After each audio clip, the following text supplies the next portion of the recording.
ओम शांति। ओम शांति। आज की तारीख है 9 जून 2020। साकार महावाक्य। बाबा कहते, मीठे बच्चे सदा खुशी में रहो कि हमें कोई देहधारी नहीं पढ़ाते। अशरीरी बाप शरीर में प्रवेश कर खास समय पढ़ाने आए हैं। बाबा कहते, मीठे बच्चे सदा खुशी में रहो कि हमें कोई देहधारी नहीं पढ़ाते। अशरीरी बाप शरीर में प्रवेश कर खास समय पढ़ाने आए हैं। आज का प्रश्न, तुम बच्चों को ज्ञान का तीसरा नेत्र क्यों मिला है? तुम बच्चों को ज्ञान का तीसरा नेत्र क्यों मिला है? उत्तर, हमें ज्ञान का तीसरा नेत्र मिला है अपने शांति धाम और सुखधाम को देखने के लिए। हमें ज्ञान का तीसरा नेत्र मिला है अपने शांति धाम और सुखधाम को देखने के लिए। इन आँखों से जो पुरानी दुनिया, मित्र संबंधी आदि दिखाई देते हैं, उनसे बुद्धि निकाल देनी है। इन आँखों से जो पुरानी दुनिया, मित्र संबंधी आदि दिखाई देते हैं, उनसे बुद्धि निकाल देनी है। बाप आए हैं किचड़े से निकाल फूल माना देवता बनाने। बाप आए हैं किचड़े से निकाल फूल माना देवता बनाने। तो ऐसे बाप का फिर रिगार्ड भी रखना है। तो ऐसे बाप का फिर रिगार्ड भी रखना है ना। कितना हमको रिगार्ड होना चाहिए उनके प्रति। सोचना, हर एक जरूर सोचना, कितना रिगार्ड है मेरा बाप के प्रति और कितना होना चाहिए। क्या जितना होना चाहिए उतना है, या जितना है उससे आप सेटिस्फाइड हैं? कितना रिगार्ड होना चाहिए? वो रिगार्ड आपको अपने आप में महसूस होता है, किसी को बता नहीं सकते हो। आपको खुद पता है कि हमें कितना रिगार्ड है, कितनी रिस्पेक्ट आप करते हैं। तो तुम बच्चों को ज्ञान का तीसरा नेत्र क्यों मिला है? उत्तर, हमें ज्ञान का तीसरा नेत्र मिला है अपने शांति धाम और सुखधाम को देखने के लिए।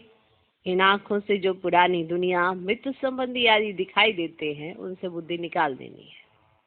बाप आए हैं किचड़े से निकाल फूल माना देवता बनाने। तो ऐसे बाप का फिर रिगार्ड भी रखना है। ओम शांति। शिव भगवान उवाच। बच्चों प्रति शिव भगवान को सच्चा बाबा तो जरूर कहेंगे, क्योंकि रचयिता है ना। अभी तुम बच्चे ही हो जिनको भगवान पढ़ाते हैं, भगवान भगवती बनाने के लिए। ये तो हर एक अच्छी रीति जानते हैं।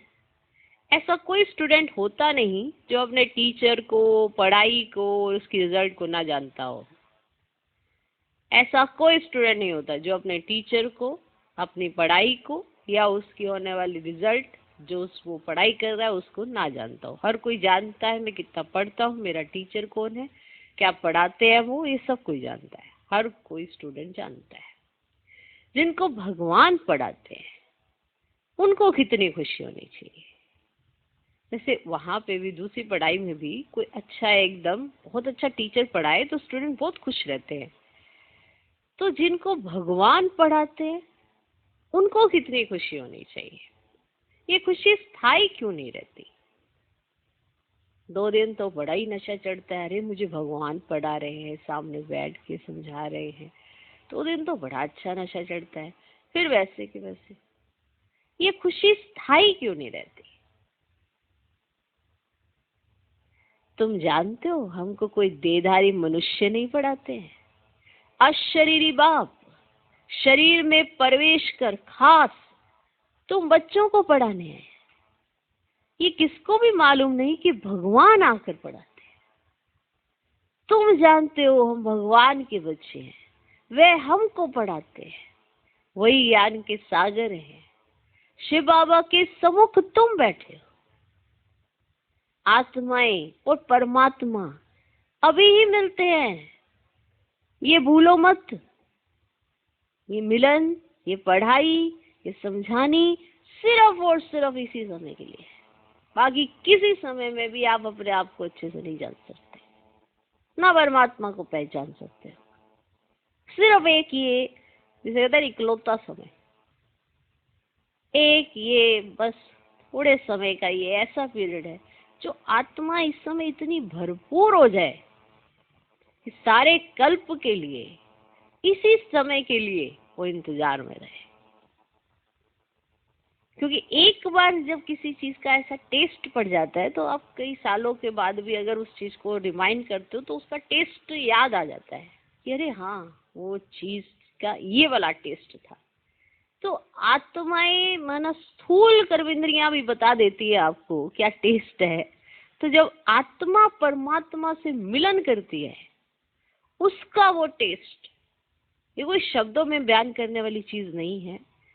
माना इसे कोई शब्द दे के इसको उल्लेख नहीं किया जा सकता। ये आत्मा को पता है कि वो किस टेस्ट के पीछे कभी इधर जाती है, कभी उधर जाती है। कौन सा टेस्ट है? वो टेस्ट है संगम का मिलन। जब आत्मा परमात्मा से मिलन में जो अनुभूति करती है, वो एक बार अगर जिसने अनुभव कर लिया, वो इसी टेस्ट के पिछाड़ी भक्ति मार्ग में भक्ति करती है। कौन? आत्मा। पता नहीं है उसको क्या मिलने वाला है, किसके लिए वो, जबकि उसकी ऐसी कोई चाहना नहीं है। बहुत अच्छा धन धान्य से संपन्न भी है, बहुत सारे आपने देखे होंगे, राजा महाराजा सब कुछ है। फिर भी वो टेस्ट जिसके लिए भक्ति की जाती है, वो टेस्ट है संगम का मिलन। ये टेस्ट जिसने ले लिया, वो उनसे है ना परमात्मा से मिलन मनाए बिना रह नहीं सकती। और जब संगम पर वो टेस्ट पड़ जाता है, इसी टेस्ट के चक्कर में भक्ति मार्ग में भक्ति करती है आत्मा। क्योंकि सब कुछ तो था, लेकिन वो टेस्ट, वो मिलन, वो रिलैक्सेशन, वो संतुष्टता, वो निश्चिंतता, वो संगम की है। सारे तूफान है, परिस्थितियां हैं, फिर भी रिलैक्स है। वो वाला टेस्ट, वो वाला शेल्टर कि भले आपके सिर पे लौकिक माता पिता ना भी हो, शरीर रूपी माता पिता ना भी दिखते हो, फिर भी वो वाला टेस्ट जो आत्मा को महसूस होता है, वो ऐसी माना ऐसे शरण और ऐसी चीज जिसके पिछाड़ी आत्मा ऊपर से नीचे उतरती है। और इसी टेस्ट को फील करने के लिए हम संगम पर उतरते हैं। तो जिसने ये टेस्ट कर लिया, वो ज्ञान में डूब जाता है। माना ज्ञानी तो आत्मा जिसे कहते हैं, योगी तो आत्मा जिसे कहते हैं, ये वो आत्माएं हैं जिनको वो टेस्ट फील हो जाता है। ऐसे तो हम सारे ब्राह्मण हैं। ऐसी आत्माएं ही कंप्लीट सरेंडर होती हैं और कंप्लीट रिगार्ड रखती हैं। उनको हर चीज में परमात्मा मिलन की खुशबू आती है और एहसास होता है कि मुझ आत्मा को जो मिल रहा है वो नहीं मिल सकता था और सिर्फ संगम के इस टाइम पीरियड में मिल रहा है, तो इसको मैं जी लूं। जैसे किसी के पास कोई छोटी चीज होती है, थोड़ी होती है, तो वो उसको बहुत लुत्फ लेकर, उसका आनंद लेकर उस चीज को अपने अंदर स्वीकार करते हैं। जब थोड़े समय के लिए होती है वो चीज, कोई खाने की आइटम भी लगा लो चाहे, तो उसका पूरा लुत्फ लेगा क्योंकि वो थोड़ी सी रह गई, झटपट नहीं खा जाएगा उसको, थोड़ा सा धीरे धीरे। तो ये वाला जो टेस्ट है ना संगम पर आत्मा का परमात्मा मिलन का टेस्ट, जिसको पड़ गया वही कल्प कल्प के लिए तर गया। लेकिन ये पड़ता उसी को है जिसको अपने जीवन का महत्व होता है, जिसको मालूम होता है कि भगवान मुझे पढ़ाता है। ये एक ऐसी पढ़ाई है जो किसी मनुष्य ने नहीं पढ़ानी है, डायरेक्ट भगवान ने पढ़ानी है। और हम वो भाग्यशाली आत्माएं हैं जिन्हें भगवान पढ़ाता है ना। और जिनके सम्मुख हम बैठे हैं, माना शिव बाबा के सम्मुख तुम बैठे हो। आत्माएं और परमात्मा अभी ही मिलते हैं, ये भूलो मत कि अभी ही मिलते हैं, ये भूलो मत। ये भूल जाना ही हमारी स्थिति को स्थायी नहीं रखता है। तो ये भूलो मत कि आत्मा और परमात्मा अभी ही मिलते हैं, इसको फिक्स कर लो। परंतु माया ऐसी है जो भुला देती है। माया भी अपनी आर्टिफिशियल एक दुनिया बना देती है और हम उसी में चक्कर काटने लग जाते हैं, समझते हैं ये भी जरूरी है। कुछ जरूरी नहीं है। मेन है आप किसको प्रायोरिटी देते हो, माया की दुनिया को, बाप के संग को, किसको प्रायोरिटी देते हो। ये डिसीजन हर एक का अपना होता है, जिसके आधार पर ही हम सब नंबरवार होते हैं। प्रायोरिटी क्या है, पहला नंबर किस चीज को दिया जाता है, उसके आधार पर आपकी बुद्धि चलती है। समझ गए। परंतु माया ऐसी है जो भुला देती है। नहीं तो वह नशा रहना चाहिए ना। भगवान हमको पढ़ाते हैं, उनको याद करते रहना चाहिए। परंतु यहाँ तो ऐसे ऐसे हैं जो बिल्कुल ही भूल जाते हैं, कुछ भी नहीं जानते। भगवान खुद कहते हैं बहुत बच्चे ये भूल जाते हैं, नहीं तो वह खुशी रहनी चाहिए ना। भगवान कहते हैं हम भगवान के बच्चे, वे हमको पढ़ा रहे हैं। माया ऐसी प्रबल है जो बिल्कुल ही भुला देती। तो किसकी ताकत को अपने ज्यादा सर्वोपरि माना है, परमात्मा की, माया की? तो कई कह देते ना क्या करे, माया भुला देती है। माया क्यों भुला देती है? क्योंकि तुम भूलते हो तभी तो भुला देती है। ऐसे कैसे कोई चीज भूल जाता है कोई? तुम पहला स्टेप माया को दे देते हो कि हाँ तू बड़ी प्रबल है माया, इसीलिए तुम्हें भूल जाता है कि वो सर्वशक्तिमान है, माया उसके अंदर ही है। तो माया ऐसी प्रबल है जो बिल्कुल ही भुला देती। इन आंखों से ये जो पुरानी दुनिया, मित्र संबंधी आदि देखते हो, उनमें बुद्धि चली जाती है। अभी तुम बच्चों को बाप तीसरा नेत्र देते हैं, तुम शांति धाम सुख धाम को याद करो, यह है दुख धाम, छी दुनिया। तुम जानते हो भारत स्वर्ग था, अभी नरक है। बाप आकर फिर फूल बनाते हैं, वहां तुमको 21 जन्मों के लिए सुख मिलता है। इसके लिए तो तुम पढ़ रहे हो, है ना। आपको कितना कितनी प्रॉपर्टी मिले, भगवान जब पढ़ाते हैं तो कैसे पढ़े उसके आधार पर ही आपको मिलता है।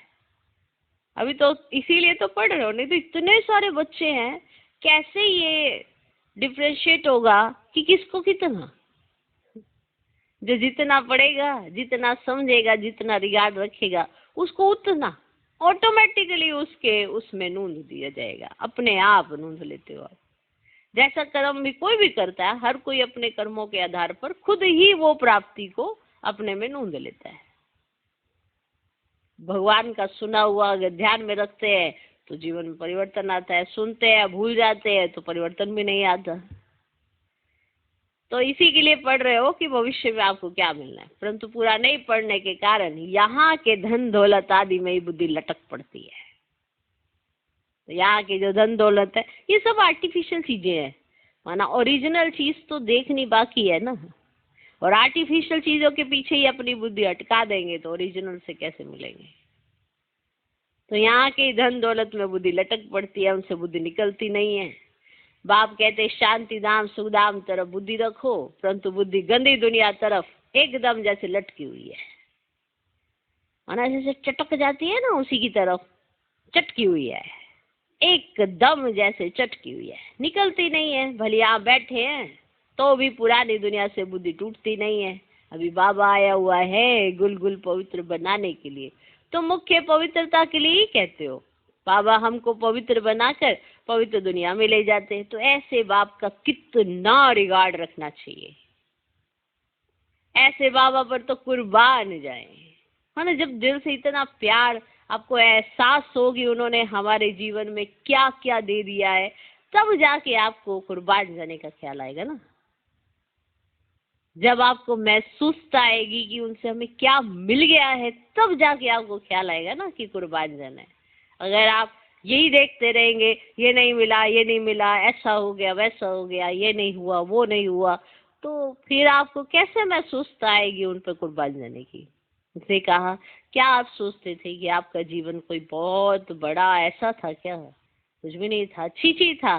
ये तो परमात्मा का प्यार है जो आज आपको एहसास भी नहीं है कि वो जीवन कैसा था। ये उसका प्यार है जिसने आपको भुला दिया कि आप एक छीछी दुनिया में रहते हैं। जैसे कई बार बुद्धि का अभिमान आके ये भी भूल जाते हैं कि ये सब कुछ उनका दिया हुआ है, इतना प्यार, इतना सम्मान, इतना रिगार्ड, वो तो दिए जा रहे हैं, हमारा क्या फर्ज बनता है। तो जब तक एहसास नहीं आएगा कि वो कितना दिए जा रहे हैं, कितना दिए जा रहे हैं, तब तक कुर्बान महसूसता नहीं हो सकती। तब तक कुर्बान कैसे जाओगे ऐसे? जब तक आपको लग रहा है कि अरे मुझे ये नहीं मिला, वो नहीं मिला, तो कुर्बान जाने वाला ख्यालात कहाँ से आ सकता है? इमर्ज ही नहीं हो सकता। जब तक आपको अपनी प्राप्तियां एहसास नहीं हो रही हैं तो आप खुश कैसे रह सकते हो? आंख खोल के तो देखो कितना कुछ मिला हुआ तुम्हें। तो ऐसे बाबा पर तो कुर्बान जाए जो परम धाम से आकर हम बच्चों को पढ़ा रहे हैं। बच्चों पर कितनी मेहनत करते हैं, सही में बहुत। वरना एक टॉपिक अगर क्लियर हो जाए तो संशय रूपी कीड़ा तो कभी आ ही नहीं सकता। ये सवाल ही नहीं उठ सकता कि क्या है क्या नहीं। संशय तो हो ही नहीं सकता कभी, जब एहसास हो गया कि कितना कुछ मिल रहा है। कितनी मेहनत करते हैं, एकदम कीचड़े से निकालते हैं। अभी तुम फूल बन रहे हो, जानते हो कल्प कल्प हम ऐसे फूल बनते हैं। मनुष्य से देवता किए करत न लागी वार। न कोई लड़ाई नहीं, कोई झगड़ा नहीं, कोई द्वेष नहीं। अभी हमको बाप पढ़ा रहे हैं, माना समझा रहे हैं, सिखा रहे हैं, हमारे अंदर ज्ञान जा रहा है। अगर हम उसे प्रैक्टिकल यूज कर रहे हैं तो हम खुश रहेंगे। वो सिंपल सिंपल सा मेथड है, और अप्लाई नहीं करते तो मेथड भी बड़ा मुश्किल लगता है कहीं को। तो अभी हमें बाप पढ़ा रहे हैं, हम यहाँ मनुष्य से देवता बनने आए हैं। ये अभी तुमको मालूम पड़ा है, पहले ये पता ही नहीं था कि हम स्वर्गवासी थे। अभी बाप ने बताया है तुम राज्य करते थे, फिर रावण ने राज्य लिया है। तुमने ही बहुत सुख देखे, फिर 84 जन्म लेते लेते सीढ़ी नीचे उतरे हो। भगवान देखो बैठ के याद करा रहा है कि तुम क्या थे, कैसे तुम्हारे साथ हुआ, कैसे तुम्हारा डाउनफॉल हो गया, कैसे तुम नीचे गिर गए। सब परमात्मा बता रहे, तुम्हें तो कुछ याद भी नहीं है। उन पे यकीन करके तो देखो। यह है ही छीछी दुनिया। कितने मनुष्य दुखी है, कितने तो भूख मरते रहते हैं, कुछ भी सुख नहीं है। बल्कि कितना भी धनवान है तो भी ये अल्पकाल का सुख कागविष्ट समान है। चाहे कोई कितना भी धनवान हो, अगर वो वस्तु वैभव या इनके आधार पर सुख की अनुभूति कर रहा है तो वो अल्पकाल के लिए है। इनको कहा जाता है विश्ववेतरणी नदी। स्वर्ग में तो हम बहुत सुखी थे, अभी तुम सांवरे से गोरे बन रहे हो। अभी तुम समझते हो हम ही देवता थे, फिर पुनर्जन्म लेते लेते वैशाल्य में आकर पड़े। अभी फिर तुमको शिवालय में ले जाते हैं। शिव बाबा स्वर्ग की स्थापना कर रहे हैं, तुमको पढ़ाई पढ़ा रहे हैं, तो अच्छी रीति पढ़ना चाहिए ना। है ना? भगवान पढ़ाए तब भी हम ऐसे लापरवाही की तरह पढ़े, ये तो अपने आप में ही कितना हमारे ऊपर बोझा चढ़ जाएगा। भगवान सिखाए हम ना सीखे, सोचो कल्प कल्प की कैसी बाजी लगेगी। भगवान ने सिखाया, सीखे नहीं, क्योंकि राजधानी तो स्थापित होनी ही है ना। लेकिन हमको तो नंबर 1 आना चाहिए। इसीलिए बाबा कभी भी पूछते हैं क्या बनना चाहते हो, तो सभी तो यही कहते हैं ना, लक्ष्मी नारायण बनना चाहते हैं।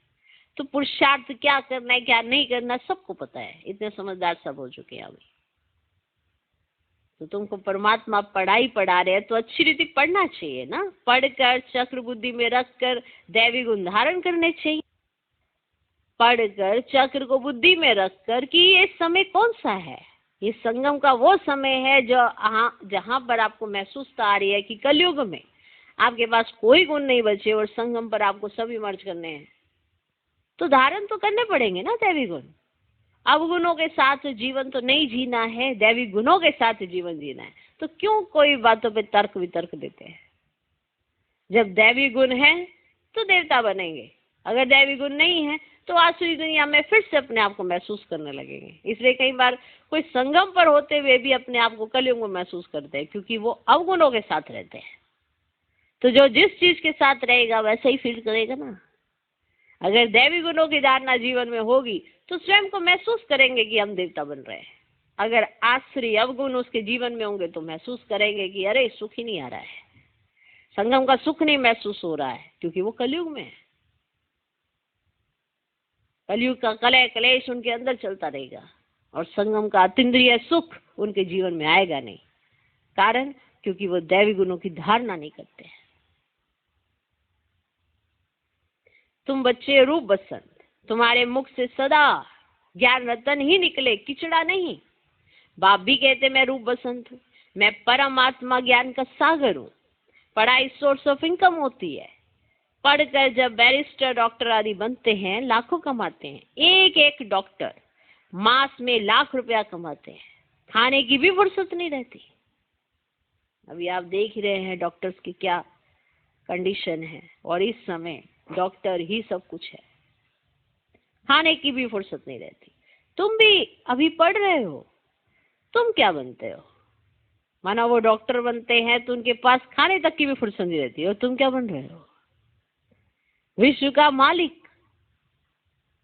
एक ऐसी विश्व में जाओगे जहां पर डॉक्टर की जरूरत नहीं, बैरिस्टर की जरूरत नहीं, कोर्ट कचहरी नहीं होते। उस दुनिया में आपने जाना है, उसका मालिक बनना है आपको। तो इस पढ़ाई का नशा होना चाहिए ना।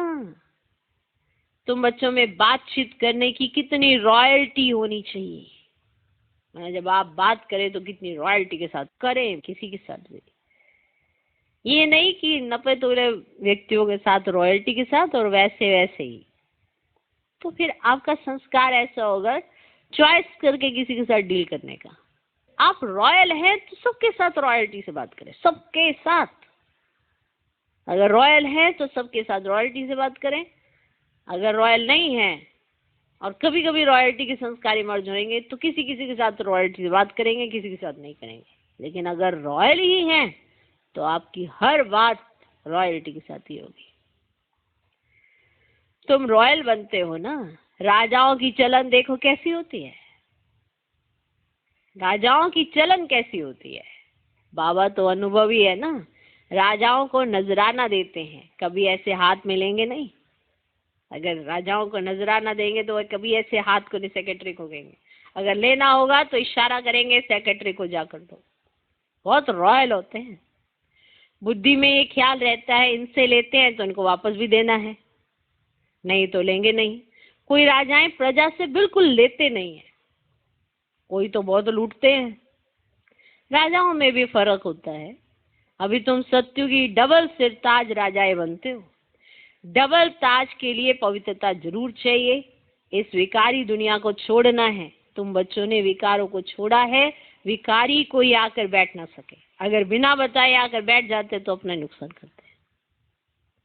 कोई चालाकी करते हैं, किसको पता थोड़ी पड़ता है। बाप भल देखे ना देखे खुद ही पाप आत्मा बन पड़ते हैं। भल बाप देखे ना देखे पर खुद ही पाप आत्मा बन पड़ते हैं। तुम भी पाप आत्मा थे, अब पुरुषार्थ से पुण्य आत्मा बनना है। तुम बच्चों को कितनी नॉलेज मिली है। इस नॉलेज से तुम कृष्णपुरी के मालिक बनते हो। बाप कितना श्रृंगारते हैं, ऊंच से ऊंच भगवान पढ़ाते हैं, तो कितना खुशी से पढ़ना चाहिए। ऐसी पढ़ाई तो कोई सौभाग्यशाली पढ़ते हैं और फिर सर्टिफिकेट भी लेना है। बाबा कहेंगे तुम पढ़ते कहाँ हो, बुद्धि भटकती रहती है, तो क्या बनेंगे। लौकिक बाप भी कहते इस हालात में तो तुम नापास हो जाएंगे। जब लौकिक बाप भी देखता है कि ये बच्चा पढ़ाई की तरफ ध्यान नहीं देता है, तो वो भी अपने बच्चे को कहता है कि इस हालात में तो तुम नापास हो जाएंगे। कोई तो पढ़कर लाख कमाते हैं, कोई देखो तो धक्के खाते रहेंगे। तुमको फॉलो करना है मदर फादर को, और जो ब्रदर्स अच्छी रीति पढ़ाई पढ़ाते हैं यही धंधा करते हैं। प्रदर्शनी में वो तो पढ़ाते हैं ना, आगे चल जितना दुख बढ़ता जाएगा उतना मनुष्यों को वैराग्य आएगा, फिर पढ़ने लग पड़ेंगे। दुख में भगवान को बहुत याद करेंगे, दुख में भगवान को बहुत याद करेंगे। दुख में मरने समय हे राम हाय भगवान करते रहते हैं ना। तुमको तो कुछ भी करना नहीं है, तुम तो खुशी से तैयारी करते हो। कहाँ ये पुराना शरीर छोटे तो हम अपने घर जाएं, फिर वहां शरीर भी सुंदर मिलेगा, पुरुषार्थ कर पढ़ाने वाले से भी ऊंच जाना चाहिए। ऐसे भी हैं पढ़ाने वाले से पढ़ने वाले की अवस्था बहुत अच्छी रहती है। बाप तो हर एक को जानते हैं ना, तुम बच्चे भी जान सकते हो। अपने अंदर को देखना चाहिए, हमारे में कौन सी कमी है। माया के विघ्नों से पार जाना है, उसमें फंसना नहीं है। जो कहते हैं माया तो बड़ी जबरदस्त है, हम कैसे चल सकेंगे, अगर ऐसा सोचा तो माया एकदम कच्चा खा जाएगी।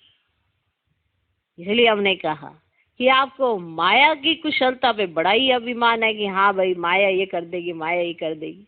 माया जिसके अंडर है, माया किसके अंडर है? उस सर्वशक्तिवान बाप के। आपको उसकी सर्वशक्तियों पर यकीन नहीं है तो आप कैसे कह देते हो कि माया तो ऐसी है ऐसी है? ये तो बाप आपको समझाने के लिए कहते हैं, लेकिन आप तो ना बोलो ना माया ऐसी है, माया ऐसी है, बड़ी प्रबल है। अगर ऐसा सोचा तो माया एकदम कच्चा खा लेगी। गज को ग्राह ने खाया, ये अभी की ही बात है ना। अच्छे अच्छे बच्चों को भी माया रूपी ग्राह एकदम हप कर लेता है। अपने को छुड़ा नहीं सकते हैं, खुद भी समझते हैं माया के थप्पड़ से छूटना चाहते हैं, परंतु माया छूटने नहीं देती है। कहते हैं बाबा माया को बोलो ऐसे पकड़े नहीं। अरे ये तो युद्ध का मैदान है ना, मैदान में ऐसे थोड़ी कहेंगे इनको को हमको अंगुरी ना लगाए, है ना, इनको बोलो हमको ऐसे डिस्टर्ब ना करे या ऐसी कोई बात ना करे, ऐसे कहा जाते हैं क्या? मैच में कहेंगे क्या हमको बोल नहीं देना? झट कह देंगे युद्ध के मैदान में आए हो तो लड़ो, तो माया खूब पछाड़ेगी। तुम बहुत ऊंच पद पा सकते हो, भगवान पढ़ाते कम बातें क्या। अभी तुम्हारी चढ़ती कला होती है नंबरवार पुरुषार्थ अनुसार। हर एक बच्चे को शौक रखना है कि हम भविष्य जीवन हीरे जैसा बनाए, विघ्नों को मिटाते जाना है। कैसे भी करके बाप से वर्षा जरूर लेना है, नहीं तो हम कल्पांतर फेल हो जाएंगे। समझो कोई साहूकार का बच्चा है, बाप उनको पढ़ाई में अटक डालता है तो कहेगा हम ये लाख भी क्या करेंगे, हमको तो बेहद के बाप से विश्व की बादशाही लेनी है ना। मान लो कि साहूकार का बच्चा है और वो पढ़ाई करना चाहता है बाप की, है ना, ज्ञान में आना चाहता है, तो फिर वो कहेगा ना कि हमको ये लाख क्या करने हैं जो हमको बेहद के बाप की बेहद की बादशाही में अटक डाले। ये लाखों करोड़ तो सब भस्मीभूत हो जाने हैं। किनकी दबी रहेगी धूल में, किनकी जलाए आग, सारे सृष्टि रूपी भंबोर को आग लगनी है। ये सारी रावण की लंका है, सबको आग लगनी है। तुम सब सीताएं हो, राम आया हुआ है, सारी धरती एक टापू है। इस समय है ही रावण राज्य। बाप आकर रावण राज्य को खलास कराए, तुमको राम राज्य का मालिक बनाते। तुमको तो अंदर में अथाह खुशी होनी चाहिए। गाया हुआ है अतीन्द्रिय सुख पूछना हो तो बच्चों से पूछो। तुम प्रदर्शनी में अपना सुख बताते हो ना, हम भारत को स्वर्ग बना रहे हैं, श्रीमत पर भारत की सेवा कर रहे हैं। जितना जितना श्रीमत पर चलेंगे उतना तुम श्रेष्ठ बनेंगे। जितना जितना तुम श्रीमत पर चलेंगे उतना तुम श्रेष्ठ बनेंगे। तुमको मत देने वाले ढेर निकलेंगे, इसलिए वह भी परखना है, संभालना है। कहां कहां माया भी गुप्त प्रवेश हो जाती है। तुम विश्व के मालिक बनते हो, अंदर में बहुत खुशी होनी चाहिए। तुम कहते हो बाबा हम आपसे स्वर्ग का वर्षा लेने आए हैं। सत्यनारायण की कथा सुनकर हम नर से नारायण, नारी से लक्ष्मी बनेंगे। तुम सब हाथ उठाते हो बाबा हम आपसे पूरा वर्षा लेकर ही छोड़ेंगे, नहीं तो हम कल्प कल्प गवा देंगे। कोई भी विघन को हम उड़ा देंगे, इतनी बहादुरी चाहिए। कोई भी विघन आया उसको हम उड़ा देंगे, इतनी बहादुरी चाहिए। तुमने इतनी बहादुरी की है ना, जिससे वर्षा मिलता है उनको थोड़े ही छोड़ेंगे। कोई तो अच्छी रीति ठहर गए, कोई फिर भागंती हो गए। अच्छे अच्छे को माया खा गई, अजगर ने खाकर सारा हप कर लिया, सारा हप कर लिया अजगर ने खाकर। अब बाप कहते हे आत्माएं, बहुत प्यार से समझाते हैं, मैं पतित दुनिया को आकर पावन दुनिया बनाता हूँ। अब पतित दुनिया का मौत सामने खड़ा है, अब मैं तुमको राजाओं का राजा बनाता हूँ। पतित राजाओं का भी राजा, सिंगल ताज वाले राजा डबल ताज वाले राजाओं को माथा क्यों झुकाते हैं? खादा कलब के बाद जब इनों की वह पवित्रता उड़ जाती है तो रावण राज्य में सब विकारी और पुजारी बन जाते हैं। तो अब बाप बच्चों को समझाते हैं कोई गफलत नहीं करो, भूल ना जाओ, अच्छी रीति पढ़ो। रोज क्लास अटेंड नहीं कर सकते हो तो भी बाबा सब प्रबंध दे सकते हैं। 7 रोज का कोर्स लो जो मुरली को सहज समझ सको। कहाँ भी जाओ सिर्फ 2 अक्षर याद करो, यह है महामंत्र। अपने को आत्मा समझ बाप को याद करो। कोई भी विकर्म व पाप कर्म देह अभिमान में आने से ही होता है। कोई भी विकर्म या पाप कर्म देह अभिमान में आने से ही होता है। विकर्मों से बचने के लिए बुद्धि की प्रीति एक बाप से ही लगानी है, कोई देदारी से नहीं। एक से बुद्धि का योग लगाना है, अंत तक याद करना है, तो फिर कोई भी कर्म नहीं होगा। यह तो सड़ी हुई देह है, ये तो सड़ी हुई देह है, इनका अभिमान छोड़ दो। नाटक पूरा होता है, अभी हमारे 84 जन्म पूरे हुए। ये पुरानी आत्मा पुराना शरीर है, अब तमो प्रधान से सतो प्रधान बनना है, फिर शरीर भी सतो प्रधान मिल जाएगा।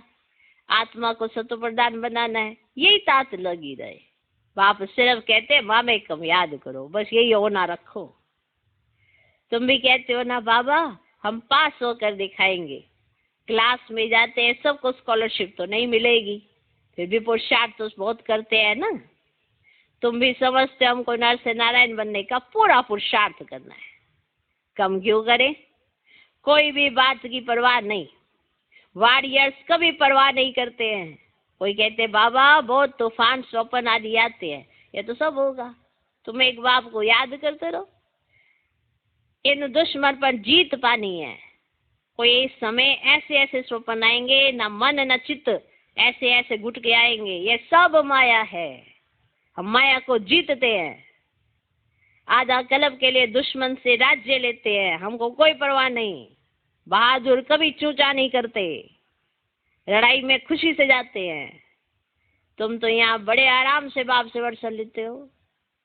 ये छीछी शरीर छोड़ना है, अब जाते हैं स्वीट साइलेंस होम।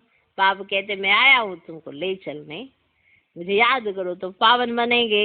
इम्प्योर आत्मा तो जा ना सके, यह है नई बातें। अच्छा, मीठे मीठे सिकिल दे बच्चों प्रति माता पिता बाप दादा के याद प्यार और गुड मॉर्निंग। रूहानी बाप की रूहानी बच्चों को नमस्ते। हम रूहानी बच्चों की भी रूहानी बाप को नमस्ते नमस्ते नमस्ते। Good morning good morning good morning. धारणा के लिए मुख्य सार पहला पॉइंट, विकर्मों से बचने के लिए बुद्धि की प्रीत एक बाप से लगानी है। विकर्मों से बचने के लिए बुद्धि की प्रीत एक बाप से लगानी है। इस सड़ी हुई देह का अभिमान छोड़ देना है। सड़ी हुई देह का अभिमान, कितना जबरदस्त पॉइंट है। इस सड़ी हुई देह का अभिमान छोड़ देना। मुझे ऐसे कैसे कह दिया, मेरे को ऐसे कैसे कह सकते हैं, ये क्या है? सड़ी हुई देह का अभिमान ही है। तो विकर्मों से बचने के लिए बुद्धि की प्रीत एक बाप से लगानी है। इस सड़ी हुई देह का अभिमान छोड़ देना है। दूसरा पॉइंट, हम वॉरियर्स हैं। इस स्मृति से माया रूपी दुश्मन पर विजय प्राप्त करनी है। हम वॉरियर्स हैं। इस स्मृति से माया रूपी दुश्मन पर विजय प्राप्त करनी है, उसकी परवाह नहीं करनी है। माया गुप्त रूप में बहुत प्रवेश करती है, इसलिए उसे परखना और संभलना है। माया गुप्त रूप में बहुत प्रवेश करती है, इसलिए परखना उसे और संभलना है। इसलिए उसे परखना और संभलना है। आज का वरदान, ज्ञान कलश धारण कर प्यासों की प्यास बुझाने वाले अमृत कलशधारी भव। वाह! ज्ञान कलश धारण कर प्यासों की प्यास बुझाने वाले अमृत कलशधारी भव।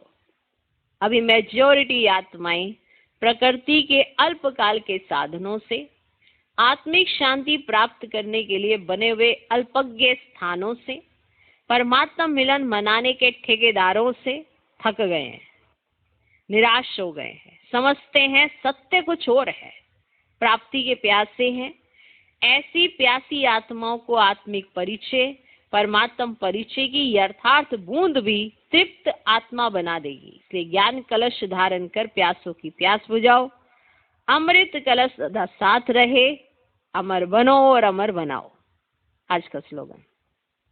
एडजस्ट होने की कला को लक्ष्य बना लो कि आप किसी के स्वभाव संस्कार को जानकर मनसा में भी एडजस्ट हो जाएं, उसके साथ मनसा से भी एडजस्ट हो जाएं। बहुत बड़ी कला है ये। तो एडजस्ट होने की कला को लक्ष्य बना लो, माना दूसरे के स्वभाव संस्कार को परख कर आप अपने स्वभाव संस्कार को ना छोड़कर उसके साथ कभी भी उलझना नहीं है। उसके संस्कार स्वभाव को समझकर एडजस्ट होना। ये नहीं कि अब उसका संस्कार है चिपकने का तो आप भी जाके चिपकने लग गए। एडजस्ट होने के लिए कहा है बाबा ने। मनसा में आपके अंदर संकल्प इतने प्योर होने चाहिए, अपनी रॉयल्टी नहीं छोड़नी है, लेकिन दूसरों के स्वभाव संस्कार में उलझना नहीं है। ये याद रखना है। इसको कहते हैं एडजस्टमेंट। ये नहीं कि उसके स्वभाव संस्कार इधर उधर की बातें करने के लिए है तो बाबा ने कहा सबके साथ एडजस्ट करना है तो जाके इधर उधर की बातें करने लग गए उसके साथ। ये कोई एडजस्टमेंट नहीं है। आप अपनी रॉयल्टी नहीं छोड़ें, मनसा में उसके प्रति गलत विचार ना लाएं, वो परवश है, आप उसके साथ जाके परवश मत हो जाएं। तो एडजस्टमेंट होने की कला, माना अगर आपको किसी के साथ भी रहना पड़े तो आपका स्वभाव संस्कार बिगड़ना नहीं चाहिए, कहते हैं एडजस्टमेंट। तो एडजस्ट होने की कला को लक्ष्य बना लो, माना हरेक के स्वभाव संस्कार के अनुसार अपने दैवी स्वभाव संस्कार नहीं छोड़ने हैं, लेकिन अपने दैवी स्वभाव संस्कार का उस पर प्रभाव जरूर पड़ेगा, क्योंकि आप रॉयल्टी से रहेंगे और दूसरे के साथ भिड़ेंगे नहीं, झगड़ेंगे नहीं। उसको कहते हैं एडजस्ट होने की कला को अपना लक्ष्य बना लो तो सहज संपूर्ण बन जाएंगे। ओम शांति।